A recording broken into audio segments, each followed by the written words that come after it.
Welcome to my new blog. তো আজকে একটা নতুন ভিডিও নিয়ে আসলাম। আমি একটা জিনিস অর্ডার করেছি, সেটা এসে গেছে। এই যে জিনিসটা, এটা হলো একটা মানি ব্যাগ। এই মানি ব্যাগটা আমার খুবই ভালো লাগলো, তো তোমাদেরকে খুলে দেখাই। তো ক্যামেরাটা সেট আপ করে নিলাম, এখন খুলছি। তো এই যে মানি ব্যাগের বাক্স, মানে বাক্সটা দেখেই সেই লাগছে। আর ওয়েলটেক কোম্পানি, আর হলো এই যে মানি ব্যাগটা।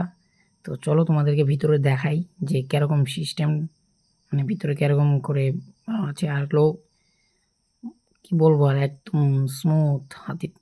এটার মধ্যে এলো এটিএম কার্ড, প্যান কার্ড, আধার কার্ড, এইগুলো জিনিস রাখে। আর সাইডে আছে তোমার এই জায়গায় ফটো রাখতে পারো। আর মানি ব্যাগটা খুবই সুন্দর দেখতে, রেড কালারের মধ্যে নিয়েছি আমি। তো আপনাদের মানি ব্যাগটা কেমন লাগলো তো কমেন্টে বলবা, আর ভিডিওটা কেমন লেগেছে আপনাদের কমেন্টে বলে দিও। আর নতুন নতুন ভিডিও পেতে বেল আইকন অন করে রাখো, যাতে আরও নতুন নতুন ভিডিও তোমাদের কাছে পৌঁছায়। তো থ্যাংক ইউ।